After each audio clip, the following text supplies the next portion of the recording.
This session, before we go to lunch, will be Katie, who's at Imperial College, and she's going to tell us all about the mathematical foundations that we had to build into our clip for coding theory and all of this. Some overlap with what Alex said, but yeah, it's good because I can see there are new people in the room. So first of all, what is the vision of RClip? So RClip is aiming to provide modular and composable frameworks to formally verify snarks in Lean. You've seen already a lot about it, but basically we're mainly targeting hash-based snarks, which means we need a lot of coding theory. And yeah, the project is part of the ZKVM program, and we've got 32 contributors so far. So 2 months ago, we had 20, and now we're already up to 32, and 9, 10 are regular contributors. And yeah, so basically the goal of RClip is to become the go-to library for formalized modern cryptography. So the way I think about it is we want RClip to be the MATLib of cryptography.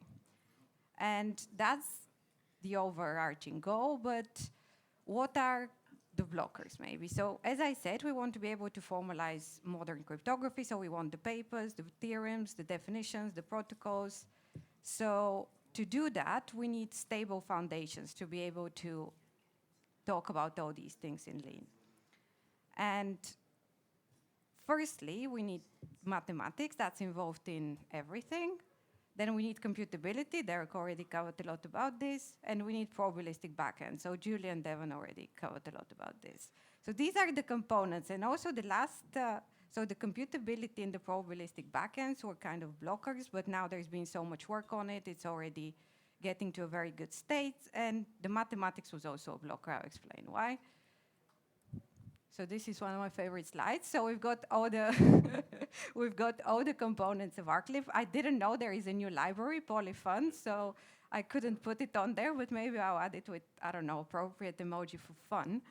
So we've got the computability, we've got Bluebell, we've got VCVIO, and of course, MATLib. So MATLib is a huge library of formalized mathematics. It started in 2017 as a community effort to formalize all type of modern mathematics. It has, I found out yesterday, 100,000, I don't know, a lot of definitions and twice as many theorems and 772 contributors.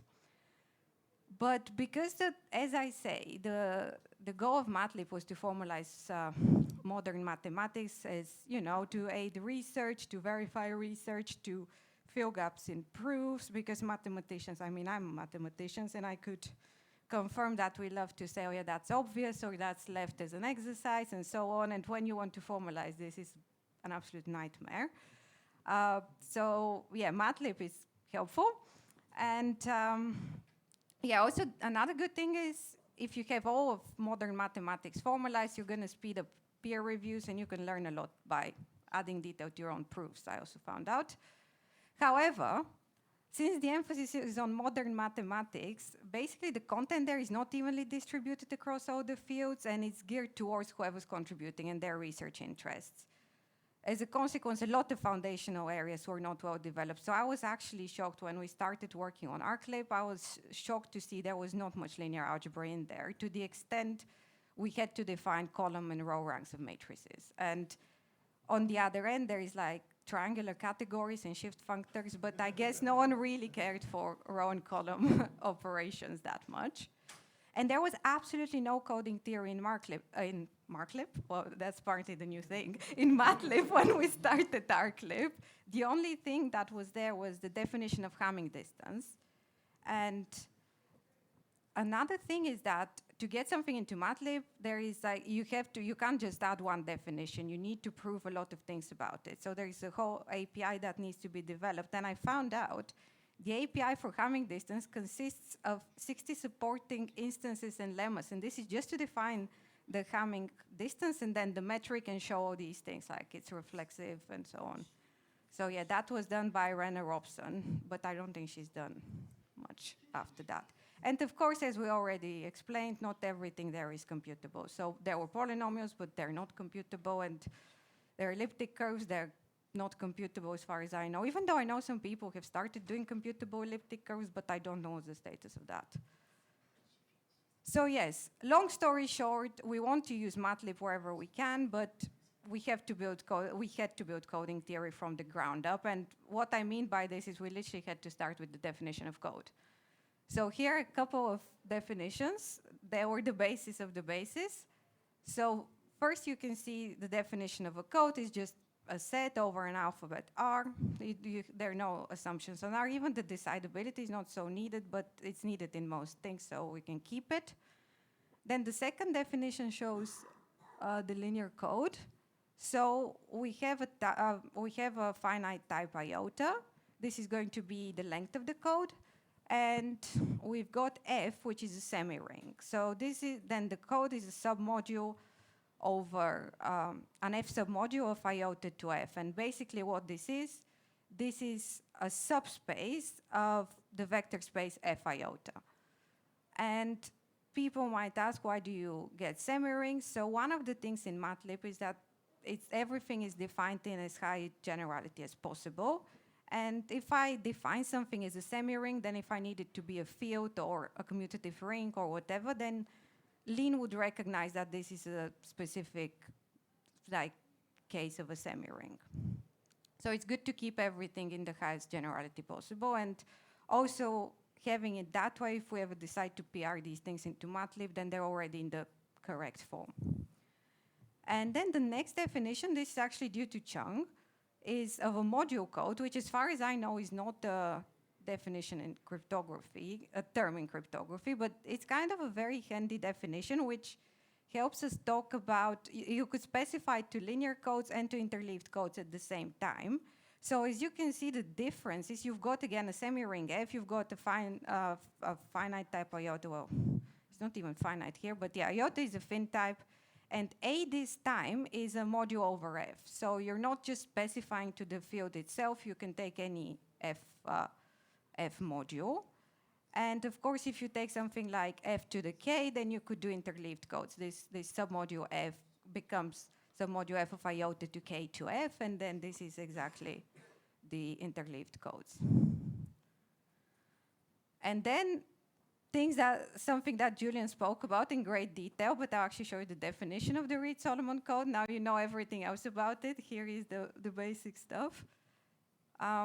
So you've got, this is our definition. First, we define evaluation on a set of points. Of course, first, again, you have the semi-ring.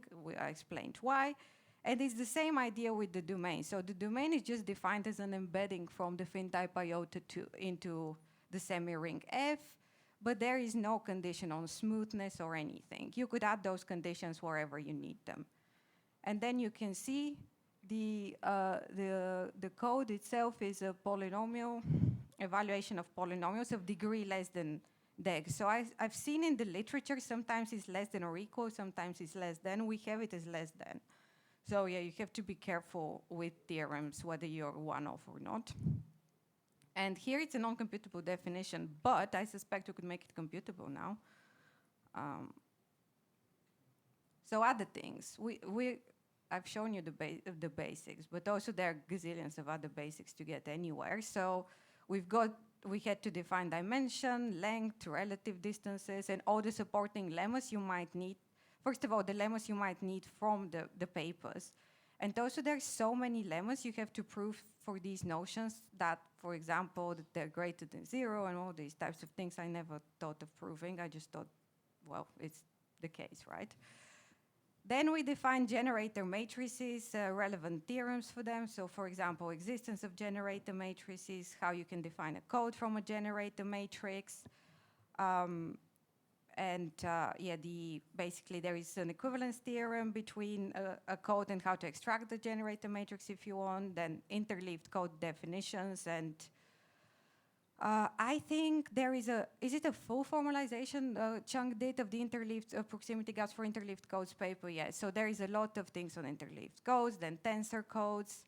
We've got the Burley-Welsh decoder, the Guruswamy-Sudan decoder, they're proved now, and I hear they're going to be computable versions of them. Pulisic-Spielman fully proved by Alex. then Johnson's theorem, which, and then blueprints. So blueprints first, we started last year after, simultaneously to developing all the basics of coding theory, we started writing a blueprint for the proximity gaps for Reed-Solomon codes paper. And what we mean by blueprints is that we would add all the definitions and prove as many supporting lemmas as possible, but leave the main statements unproved. So you just formalize it and you say by sorry, and then people can add proofs. And there has been a lot of progress on these theorems. I'll talk about this in a minute. And then many more things, plus a lot of mathematics that needed to be proved. We have a whole folder to MATLAB, and then all of these, as I said, many linear algebra results, some probability theory, a lot of polynomial stuff. I added another version of Schwarz-Zippel, which I proved with Aristotle, actually, because it's just easy to auto-formalize, but it was a very convenient version. That was last week. I don't think it's been merged yet, actually. So yes, one of the goals of the blueprint of the proximity gaps paper is the proximity gap for RS code theorem. So we formalized that whole statement, but we didn't prove it. This is the formalization. And I'll go to VS Code in a minute. I don't know how much time I have, but okay. I'll go to VS Code and go through as much lean as possible until the end. But this is just a snippet of the formalization of the proximity gaps for Reed-Solomon codes theorem. So you've got all of these parameters are needed to define the RS codes, as we've seen before. And then you've got your delta epsilon pair. And then we split it into the unique decoding bound and the Johnson bound. So actually, in this definition, there are two cases hidden in the definition. I'll show it in VS Code. It's going to be better. Well, I'll walk you through most of the library, hopefully. Well, we'll see. And then ongoing work. What I'm currently working on is formalizing the polynomial generators paper. There's going to be a talk about it, which is the next talk, and I can see Alessandra's here. So the goal is to formalize everything up to the polynomial, the theorem that polynomial generators have mutual correlated agreement for Reed-Solomon codes up to list decoding. And the progress, so far, all the definitions of I formalized all the definitions of the generators, which is, the first section, and there were some lemmas about them. I'll show you all of this in a second in VS Code. It turned out along the way we didn't actually have MDS codes. So MDS codes are maximum distance separable codes. So these are codes that meet the singleton bound, such as RS codes. And there was nothing about MDS matrices. Basically, these are N-by-N matrices such that every case submatrix is a full rank. So you could use that to prove an equivalence that if you've got an MDS code, then the generator matrix is an MDS matrix. Which I actually proved, and I also have the proof that Reed-Solomon codes are MDS codes. Oh yeah, I said this. And some missing mathematics was formalized. The Schwarz-Zippel counting lemma, for example, that was quite useful. So yeah, some examples of the generators definitions. So I don't want to give too much away because the next talk is on the paper, but let's just look at the definition of a generator. So we have a generator is a function from, so you have output size L, which is a natural number, finite field F, and the generator is just a function from S to F to the L, so the vector space of dimension L. And this is how it looks in lean. So you've got three types. There are no conditions on the type, and the generator is the type itself. And it's a function from S to L to F, where L to F is essentially the same thing as thinking as F to the L. Well, that's just how you write it in lean, I guess. So another main definition, which would be very important for the main goal, is to formalize the generators that have mutual correlated agreement. So here you can see you have loads of components. So the generator we already have as a type. We have an F linear code, C, which we have. So we need an error function from the unit interval to the unit interval. And the condition is for every U1 to UL, which are words of length n, you have a parameter gamma in the unit interval. Then you define a matrix where these words are rows.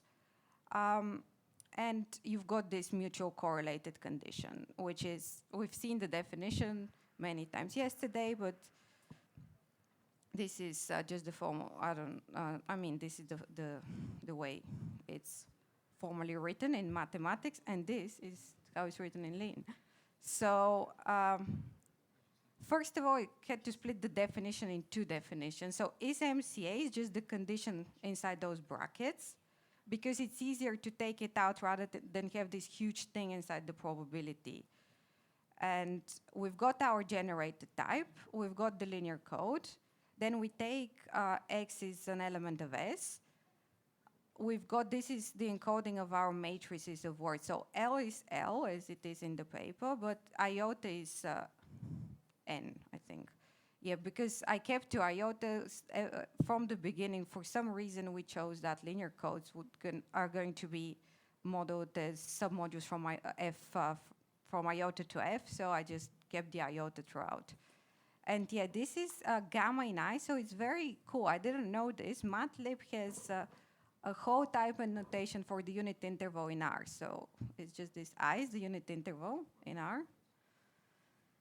And yeah, you can see. So then V is this, the matrix multiplication, GX times U. And then there are these other definitions. So the projected word is what I called basically this, which is when you have a code word and you restrict to a subset of the indices to get another word. I don't know whether this has an actual well-known name in cryptography. If there is, I would like to know, because I just called it projected word. I couldn't find if there is another term people use. And same for projected code, which is, yeah, this C restricted to T, sort of, where T is a subset of N. Yeah, so these are the conditions formalized, and then from there you see how you can get the MC generator. So you say for every matrix of that type and for every gamma in the unit interval, this is our probability notation. You randomly sample X from S, and then you say, okay, this condition holds, and it's less than or equal to my error at gamma, and this is just a cast, because probabilities live in the extended real numbers. So extended non-negative real numbers. So yeah, you have to just cast your real number to a non-negative real number. Okay, I don't know how much time I have, but I'll switch to VS Code to show you a bunch of other things. Okay, so this is, you actually already saw. Okay. Is it okay, or maybe more? You can This? I want it, because I want to show things in it. So yeah, so you can see in our clip, you just go to data, and then there is a whole section on coding theory. And it's divided into many folders now. Before, there were just a bunch of Lean files. So in basics, you can find the basic definition. So the coding, well, they're coming alphabetically, but in linear codes, you have the definitions of codes and linear codes. There is a file on distance, relative distance with all the lemmas. The MDS codes are in a, actually I've opened this one. So the MDS codes are in a separate file. This is the MDS matrix formalization. Then some theorems needed to prove the equivalence. We've got in Reed-Solomon, I don't know, this is some new file. Then divergence of set, this is in the proximity Gauss paper, there was one theorem on divergence of sets, so we defined this and made a whole file for it. So you could see this is the preamble to formalize that statement, basically, which is, this is the divergence statement. Okay, so then Guruswami Sudan, interleaved codes, there is list decodability, then the Polishek Spielman is here. Oops, it's not here, I lied. There was a file on the Polishek Spielman. And Reed-Solomon codes, this is all the basic definitions and lemmas on Reed-Solomon codes. So I showed you the definition. Then, yeah, then there are a lot of lemmas. You can make a code word into a polynomial by interpolating and so on. One cool thing that Julian proved was that the van der Monde matrix is the generator matrix of the RS code. And back in those days, there was no van der Monde non-square matrix in MATLAB. So we had to define it too, but now there is. Even though it's defined a bit weirdly, in my opinion. And yeah, then here you can also find the theorem that RS codes are MDS and many other things on RS codes. Should we look at proximity gaps and then? Yes. What was the use of classical reasoning there? Where? Further up. It's not actually needed. It's just so I wrote this proof originally, but then the definitions shifted and someone was clearly rewritten this with Aristotle. So a lot of the LLMs What have here? this, like, reflex of always injecting things that are never harmful. So if you make things classical, so it's like classical and there are things like, oh, use decidable and simp and these sorts of things. It always adds these in because it just increases the power of the tactics. And so they have these like weird, what do you put it, idiosyncrasies that they always do. But yeah, it's actually probably if you remove it. You can remove them quite a few. Yeah, I've removed you them can sometimes. always remove. So if you remove classical, it will still come like arrows. So we have the. Uh-oh. No, you have to do some. You have to do some tweaks to fix it. You have to remove some. But this is- Sims drag in some classical lemmas. Yes, fair enough. But Julian, this is our formalization of the matrix. This is not the MATLAB one, because I didn't actually, the MATLAB one is still not merged because Quong refactored, then my PR got lost, and now I have a new PR, but that's a whole other thing. So yeah, this is actually with our van der Monde non-square. That's not the MATLAB one. I see. Okay. But I don't know this classical business and where it came from. In this case, it's actually needed. Yes. So yeah, no, I'm not sure how that ended. No, but you can usually remove a sim call that's dragging in a classical lemma that you're not seeing. Yes, And then you yeah. remove it. Yeah, because the thing is, there's some polynomial things here. Yes, that's probably why it's happening. So it's probably that. Very quickly, before people start for lunch, theorem 1.2, I already showed you the proximity gaps, but it has been proven now. I can see, and it depends on all the sub-results. I've not read the proof, I'm not going to lie. I don't know who proved it, actually. Oh, amazing. I mean, Well done. Okay, so then theorem 1.4 from the proximity gaps is that you have correlate agreement over lines. This is proved in unique decoding. Did you prove it, Alex? well. Yes. Can't So comment. due to I thought we needed to get it done before real world crypto, so I did it the day before. yeah, so we have this in the unique decoding. But yeah, I think in the list decoding up to the Johnson bound, there is most of the things are sorted out, and all the weighted correlate agreements from that paper seem to be sorted out. We're missing a few things of proximity gaps over correlated agreement over curves. Yeah, so I had this open, but somehow it's disappeared. It's in the file, so there is a folder on proximity gaps, then the proximity gaps paper. So the affine lines are here, then curves. Well, that seems to be open, but it's gone. So I fixed some things in the rational functions files yesterday. I see. So Xing should make the curve ones doable now. Oh, nice, very That nice. is tentative. Yeah, so it's still sorted. And yeah, the affine spaces, Affine spaces is a theorem 1.7 in the. I think that's proved. Affine space is proved, right? Done at the same time because you needed that for the Reed-Solomon one. I see, yeah. I saw so it's just the curves currently missing. Yes, but I think the curves I fixed some stuff in rational functions, which then fixed some stuff in agreement.lean, which should fix stuff that is needed for the curves. I see. My PR is still a draft. Nice. So yeah, we've got a lot of these, but the weighted ones, all the weighted agreements at the end of that paper, Sorry, I think.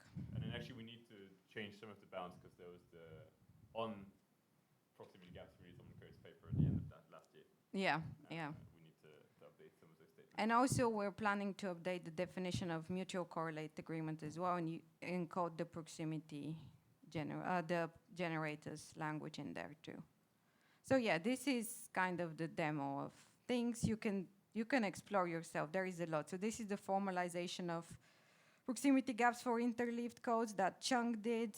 There are some things from Ligero, then a lot of other things here as well. The pollution. No, that's. I keep clicking on this. There is a whole folder on. Oh, there it is. That's That's. I have the subfolder. with Yeah, the yeah.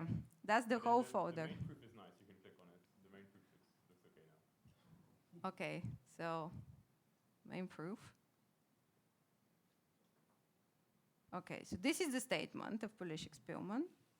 So a statement begins here and it goes up to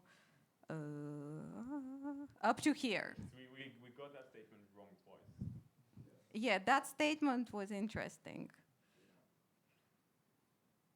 So that's the statement, and this is the proof. Oh, it's almost as long as the statement. The statement is almost as long as the proof, I meant to say.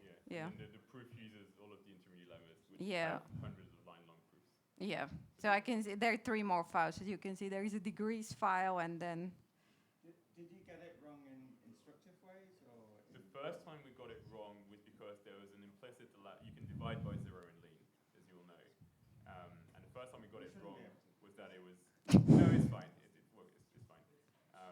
The first time the way it was stated allowed basically dividing by 0, which on paper you would not do, but you could in lean, and then you could get basically a trivial proof, but it was the wrong statement.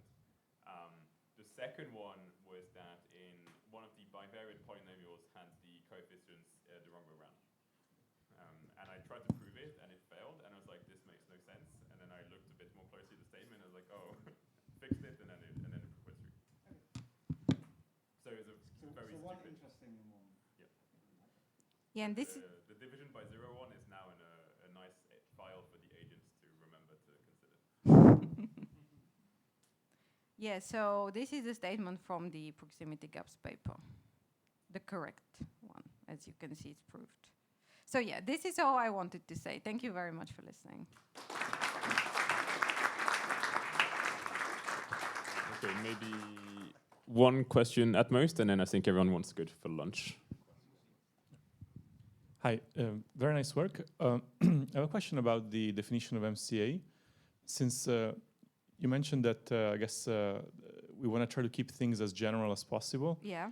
I think the MCA definition, we could state it for module codes, I guess, or at least it should be well defined for that as well. Oh, yeah, that would be. I mean, we didn't try to I Where is suspect the following is possible. Surely the definition can be lifted to module codes. And then possibly, we didn't try to do it. I think the proof, at least in that paper, like I can't think of anything that specifically fails, at least at a higher level abstraction on whatever we stated. And I very much support the abstraction of module codes. They're very useful. Yeah, you can express matrix codes and like other things that sort of we don't normally consider, but for which these things hold, right? Yeah, yeah, really. Yeah, so here I could try it with module code and see what happens. What now? Oh, okay. Where is it? I don't know whether I've got the correct imports. Let's see. Where is? 1 second. No, it's not here. 1 second, I think. Generator. Linear code. So is MCA. So this is module code. What is it? Don't know how it's. Maybe I don't have the imports module. On a module. Cool. Yeah. There it is. But it needs the F. Then what else does it need? I don't know. Oh yeah, we don't have the. Can I just say? Let me see 1 second. I wanted to. So I need the F. I need the iota first. So I have 2 parameters. I would need an extra parameter because here I would want something else, right? Kappa to F. Well, I don't have kappa, so of course it's gonna complaint.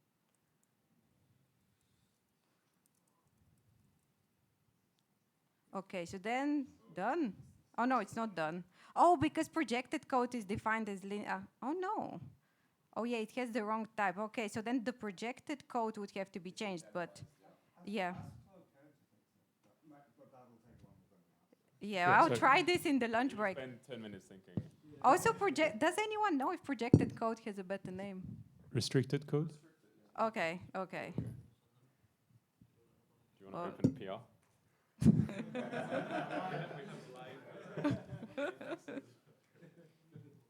Okay, that's in another file. Okay, I'll do this in my own time if that's okay.